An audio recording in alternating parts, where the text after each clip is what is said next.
اللهم صل على محمد النبي الأمي وعلى آله وسلم.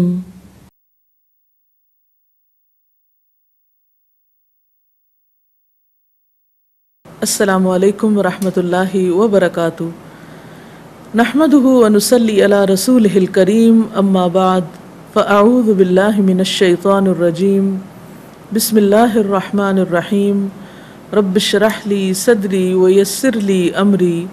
واحلل عقدۃ من لسانی یفقهوا قولی. عن عبد الله بن عمرو بن العاص ان رسول الله صلی اللہ علیہ وسلم قال قد افلح من اسلم ورزق کفافا وقنعه اللہ بما آتاه. رواہ مسلم. سیدنا عبداللہ بن عمرو بن العاص سے روایت ہے رضی اللہ تعالی عنہ کہ رسول اللہ صلی اللہ علیہ وسلم نے فرمایا، فلاح پا گیا جو اسلام لایا اور جسے بقدر ضرورت رزق دیا گیا، اور جو اسے اللہ تعالی نے دیا اس پر اس نے قناعت کی. رسول اللہ صلی اللہ علیہ وسلم کے اس فرمان میں ایک کامیاب انسان کی علامات بتائی جا رہی ہیں. آپ کے فرمان کے مطابق کامیاب انسان وہ ہے جو اسلام لائے، یعنی اپنے آپ کو اللہ کے حوالے کر دے، اور پھر اسے کافی رزق مل جائے جو اس کی ضروریات کو پورا کرنے والا ہو.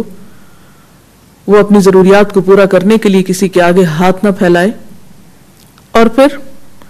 جو کچھ اس کے پاس ہے اس پر اسے قناعت کی توفیق بھی نصیب ہو.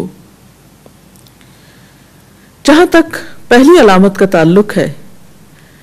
کہ وہ شخص کامیاب ہے جو اسلام لایا،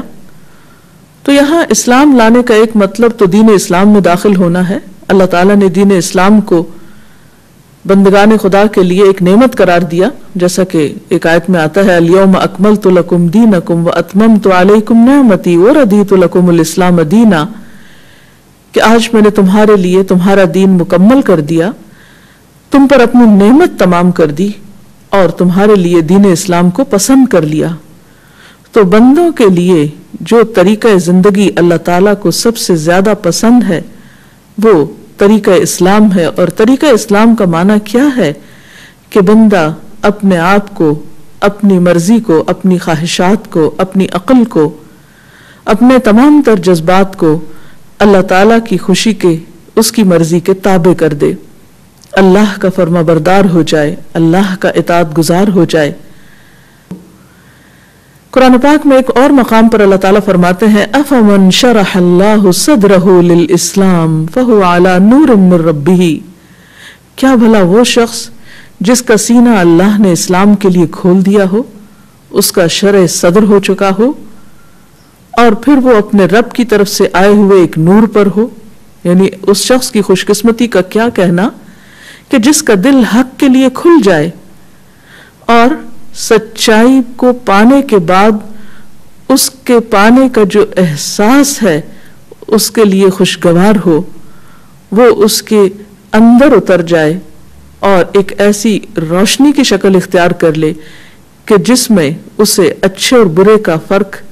صاف نظر آنے لگے. حقیقت یہ ہے کہ کسی بھی سچائی کو پانا انسان کے لیے باعث سکون ہوتا ہے، اور کائنات کی سب سے بڑی سچائی کیا ہے کہ انسان اپنے آپ کو اس کے تابع کرے، اس پر ایمان لائے جس نے اس کائنات کو پیدا کیا، پھر وہ اس میں جتنے بھی ذی روح ہیں ان سب کو رزق دینے والا ہے، وہ اس کا انتظام چلانے والا ہے. تو یقیناً عبادت کے لائق بھی وہی ہے اور صرف وہی ہے، اور اس کی عبادت میں انسان کسی دوسرے کو شریک نہ کرے، نہ اپنے نفس کی خواہشات کو، نہ اپنے عقل کو، اور نہ ہی دباؤ کو. وہ سراسر اللہ کا بندہ بن جائے. پوری کائنات اللہ تعالیٰ کے آگے سر جھکائے ہوئے ہے، اللہ تعالیٰ کی فرما بردار ہے. یہ آسمان، یہ زمین، یہ سورج، یہ چاند، یہ تارے، ہر چیز اللہ تعالیٰ کے حکم کے تابع ہے.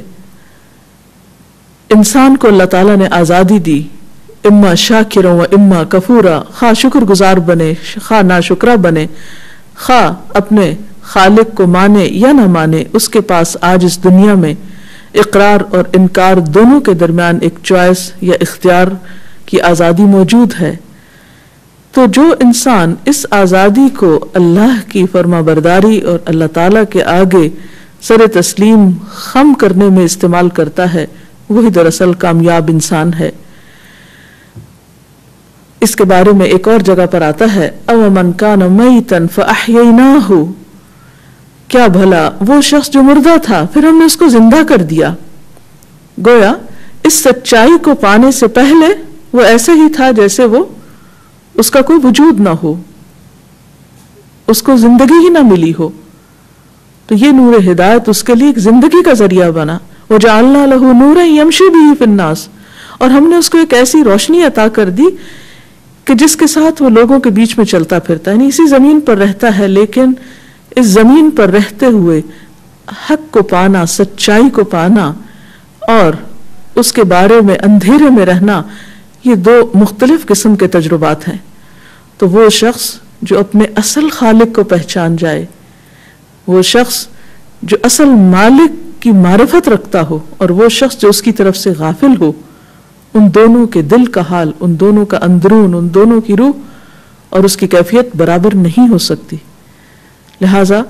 جو اسلام لایا وہ واقعی سلامتی میں داخل ہو گیا، وہ پرسکون ہو گیا، کیونکہ وہ اصل حقیقت کو پا گیا۔ کامیاب انسان کی دوسری علامت جو اس حدیث میں بتائی گئی وہ ہے وَرُزِقَ کفافن، کہ اس کو کافی رزق مل گیا۔ کفاف کا لفظ عربی زبان میں استعمال ہوتا ہے گزارے کے لائق اور لوگوں سے مستغنی کرنے والا رزق، یعنی اتنا رزق کہ جو انسان کی ضروریات کے لیے کافی ہو اور اسے لوگوں سے بے نیاز کر دے، یعنی اسے لوگوں کی محتاجی سے بچائے، انسانوں کی محتاجی سے بچانے والا ہو اور اس کی تمام تر ضروریات بھی پوری ہو رہی ہوں۔ اس کے بارے میں ایک اور حدیث میں ہمیں مزید وضاحت ملتی ہے۔ رسول اللہ صلی اللہ علیہ وسلم نے فرمایا، تم میں سے جو شخص اس حالت میں صبح کرے کہ اس کا جسم صحت مند ہو، اس کے دل میں بے خوفی اور اطمینان ہو، اور اس کے پاس اس دن کا کھانا بھی موجود ہو، تو گویا اس کے لیے ساری دنیا اکٹھی ہو گئی۔ یعنی انتہائی خوش قسمت ہے وہ انسان کہ جسے کوئی بیماری نہیں، وہ طاقتور ہے، وہ اپنے پاؤں پہ چل سکتا ہے، وہ اپنی ضروریات پوری کرنے کے لیے جسمانی طور پر کسی اور کی مدد کا محتاج نہیں، اور پھر اس کے دل میں بھی اطمینان ہے، سکون کی ایک کیفیت ہے۔ اور یہ کیفیت کب ہوتی ہے؟ جب انسان سچائی کو پا لیتا ہے، جیسا کہ پچھلی علامت میں ذکر کیا گیا کہ من اسلم۔ اور تیسری چیز کہ اس دن کا کھانا اس کے پاس موجود ہے، یعنی کفاف میں پھر اتنا رزق بھی آتا ہے جو ایک دن کے لیے کافی ہو۔ تو ایسا شخص واقعی خوش قسمت انسان ہے اور کامیاب انسان ہے۔ ایک اور حدیث میں آتا ہے، رسول اللہ صلی اللہ علیہ وسلم نے فرمایا، اے ابن آدم،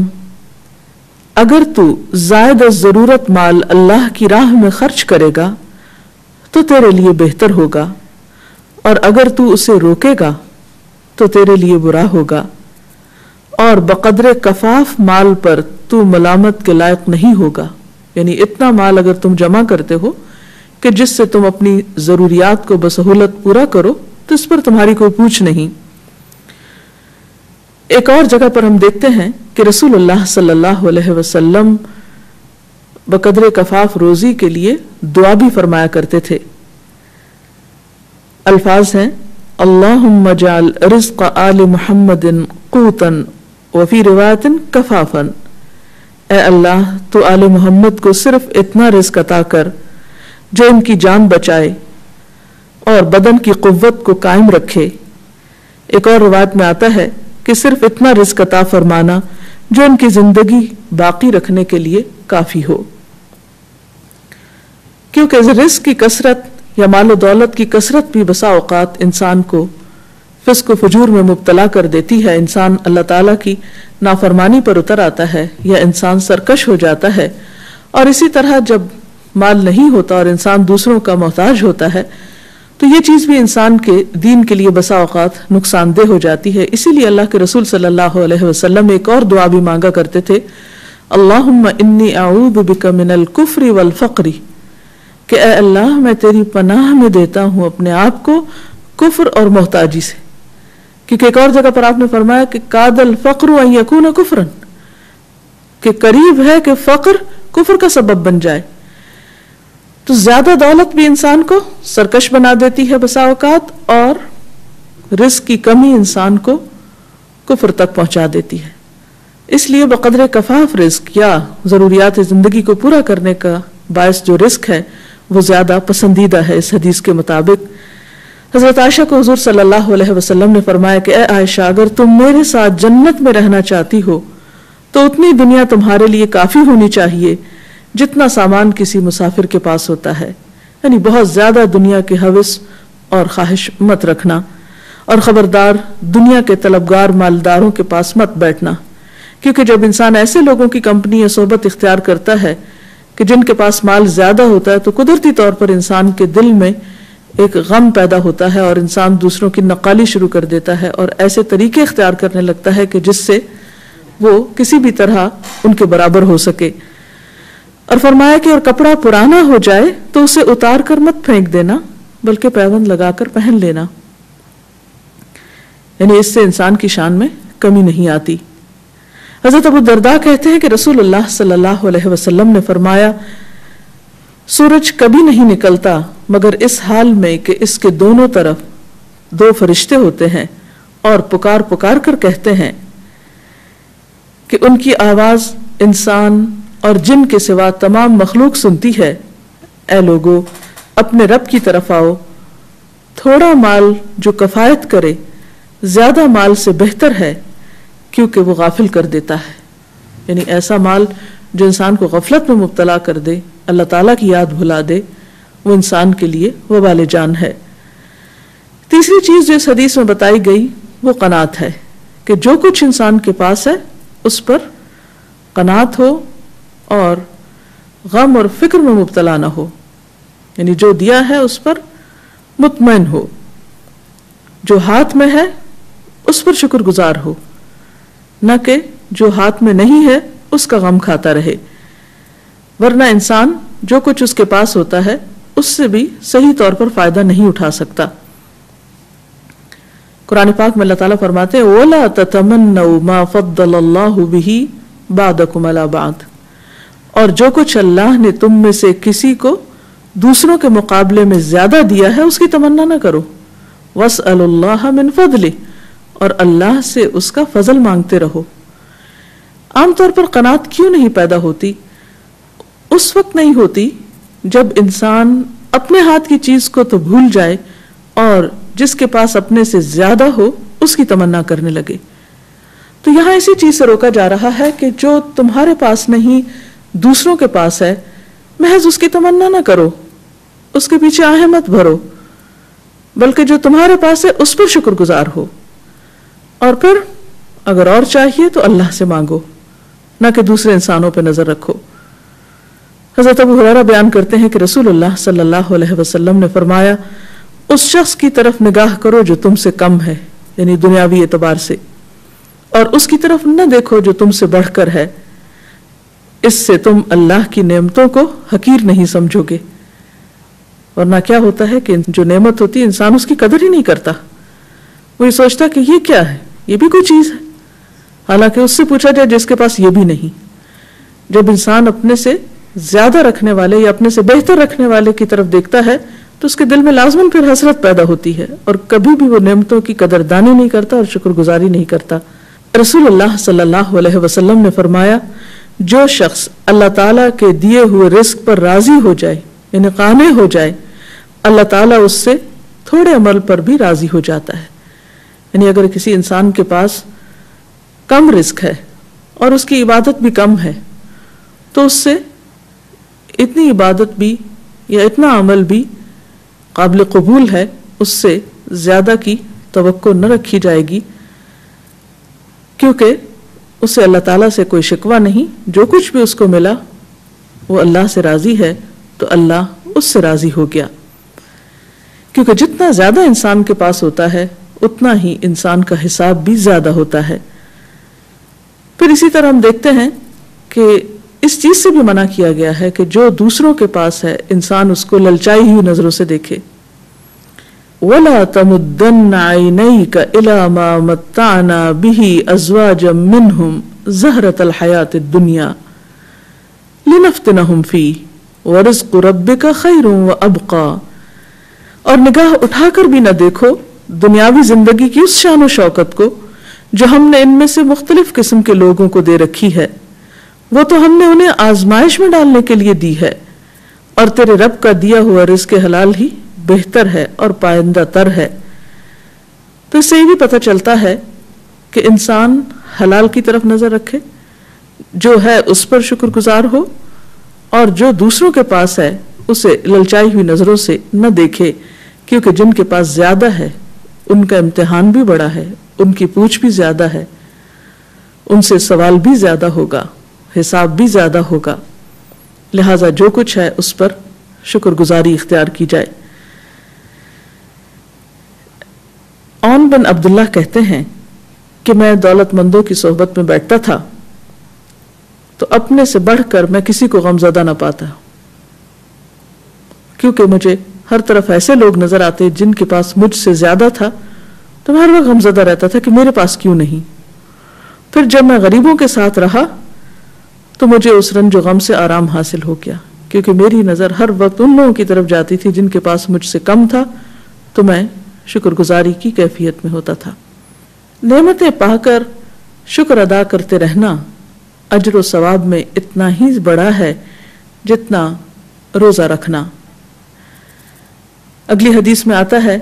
عن ابی ہریرہ عن النبی صلی اللہ علیہ وسلم انہ قال الطاعم الشاکر بمنزلۃ الصائم الصابر، رواہ ابن ماجہ۔ سیدنا ابو ہریرہ رضی اللہ تعالی عنہ سے روایت ہے کہ نبی کریم صلی اللہ علیہ وسلم نے فرمایا، کھانے پر شکر ادا کرنے والا صابر روزہ دار کی طرح ہے، یعنی ایک شخص جس کے پاس جو کچھ ہے وہ اسے قدردانی کے ساتھ استعمال کرتا ہے اور استعمال کرنے کے بعد شکر ادا کرتا ہے، تو اس کا اجر و ثواب ایسا ہی ہے جیسے ایک دوسرا شخص روزہ رکھ کے صبر کر رہا ہے۔ اب ایک طرف ایک کھا رہا ہے اور شکر کر رہا ہے، دوسری طرف ایک کھا نہیں رہا لیکن صبر کر رہا ہے اور روزہ رکھے ہوئے ہے۔ تو روزہ رکھنا ایک نیکی ہے، ایک عبادت ہے، ایک بہت اجر و ثواب کا کام ہے۔ تو جتنا اجر و ثواب روزہ دار کو مل رہا ہے اتنا ہی اجر و ثواب اس شخص کے حصے میں جا رہا ہے جو اگرچہ روزے سے نہیں لیکن شکر گزار ہے۔ تو شکر کی نعمت انسان کے درجات کو بلند کرتی ہے، اس لیے اگر نعمت اسلام مل جائے